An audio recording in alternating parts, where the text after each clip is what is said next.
Hello दोस्तों, अभी आपने हमारे पिछले वीडियो में देखा होगा कि बही खाता और लेखांकन में क्या अंतर है। अगर आपने नहीं देखे तो हमारे पिछले वीडियो ज़रूर देखें। अगर आप हमारे पिछले वीडियो नहीं देखेंगे तो आगे का आपको समझ में नहीं आएगा।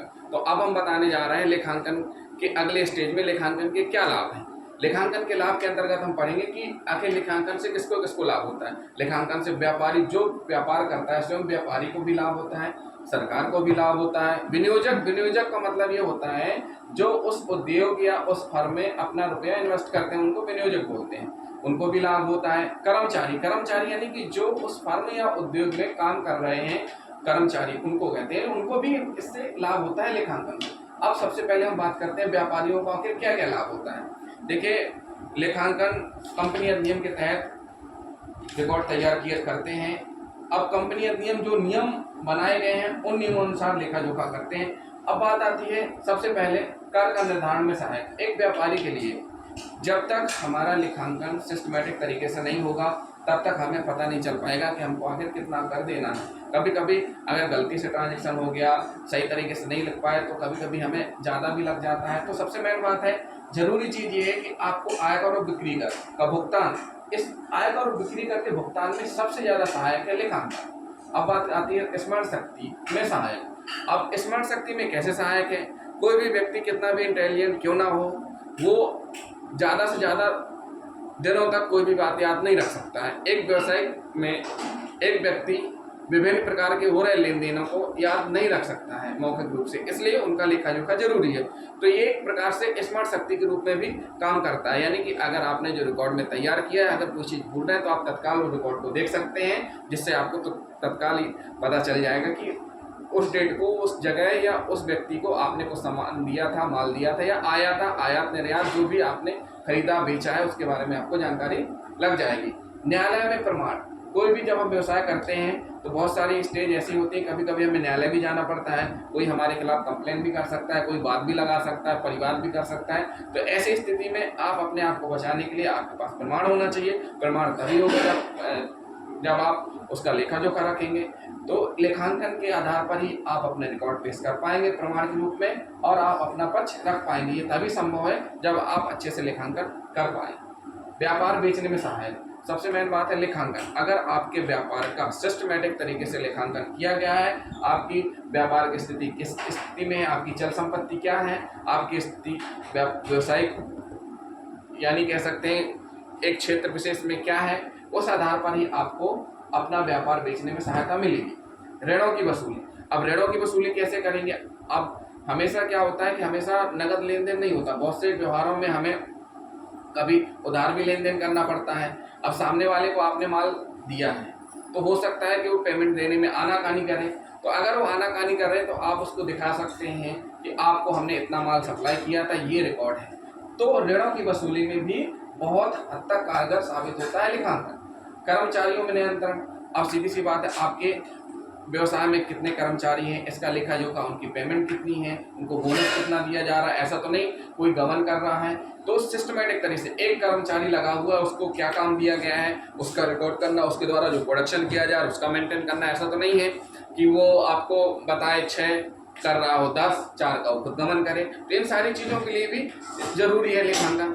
लाभ हानि का ज्ञान, लेखांकन सबसे मेन इम्पोर्टेंट है कि एक व्यवसायी को, उद्यमी को उसके खुद के व्यवसाय की स्थिति लाभ हो रहा है कि हानि हो रहा है, वो तभी पता चल पाएगी जब वो लेखांकन यानी लेखा जोखा रखेगा अपने व्यवसाय का।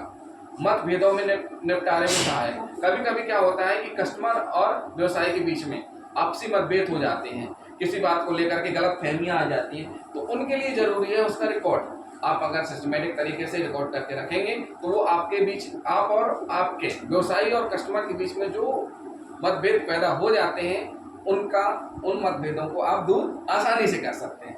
निर्णय लेने में सहायक, निर्णय लेने में कैसे सहायक, मतलब कोई भी डिसीजन आपको लेना है कैसे लेना है, जब तक कि आप लेखांकन नहीं रखेंगे तब आपको पता नहीं चलेगा कि आपको आगे आने वाली योजनाएं जो लेनी है, अपनानी है कि नहीं अपनानी है। हो सकता है कि कोई योजना बंद भी करनी पड़े, हो सकता है कोई योजना और बढ़ानी भी पड़े। ये तभी संभव है जबकि आप अपने व्यवसाय में रिकॉर्ड मेंटेन करके रखें। तुलनात्मक अध्ययन करने में, तुलनात्मक मतलब तुलना का मतलब होता है एक चीज़ से दूसरी चीज़ की तुलना करना। अगर आपने अपना रिकॉर्ड अच्छे से तैयार किया है तो आप तुलना कर सकते हैं। तुलना करने से क्या होता है, पिछले साल के लाभ, इस साल की हानि, पिछले साल कितना लाभ था, इस साल क्या लाभ हो रहा है, ये जानकारी हमें इससे पता चलती है। इसलिए जरूरी है तुलनात्मक अध्ययन। तुलनात्मक अध्ययन करने से ही हमें तुलनात्मक अध्ययन करने में तभी फायदा होगा जब हम अकाउंटिंग अच्छे से करके रखेंगे। ये हो गए व्यापारियों के लिए लाभ। अब हम आगे पढ़ते हैं। आगे हम आपको बताने जा रहे हैं सरकार को लाभ। सरकार को क्या लाभ होता है, करारोपण में सुविधा। कोई भी सरकार आपके ऊपर टैक्स लगाती है, टैक्स आपको पे करना होता है। वो टैक्स उतने आधार पर ही पे करना होता है जो कि आप लोग आप अपना अकाउंटिंग तैयार करके रखते हैं, उस आधार पर करारोपण होता है। इससे सरकार को भी फायदा होता है। सरकारी उपक्रमों की वित्तीय स्थिति की जानकारी, जो भी सरकारी उपक्रम है, सरकार को पता चलता है कि आखिर उनके व्यवसाय की वित्तीय स्थिति क्या है, घाटे में जा रहा है कि फायदे में जा रहा है, अगर फायदा है तो किस स्थिति में है। वित्तीय सहायता स्वीकृत करने में सुविधा। वित्तीय सहायता, शासन से समय समय पर व्यवसाय को, उद्यम को सहायक सुविधा रूप में ऋण राशि प्रदान की जाती है। तो वो तभी संभव है जब आपका अकाउंटिंग अच्छे से की गई होगी। सरकार को भी सुविधा रहेगी आपको लोन सैंक्शन करने में।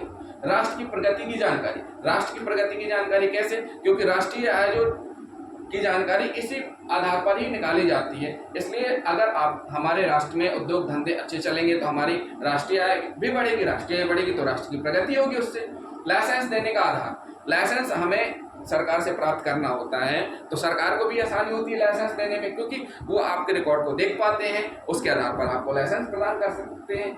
मूल्य नियंत्रण। कभी कभी क्या होता है कि मूल्य नियंत्रण भी जरूरी होता है।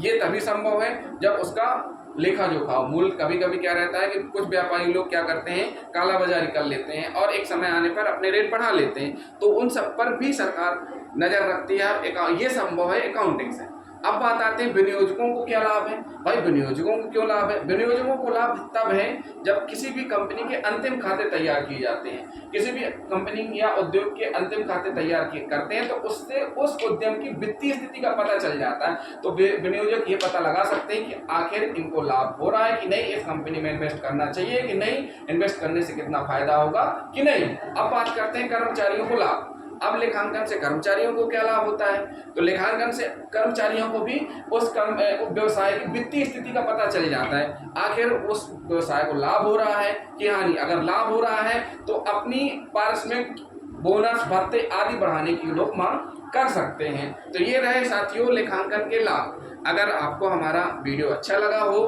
तो हमारे चैनल को सब्सक्राइब करें, लाइक करें और शेयर करें।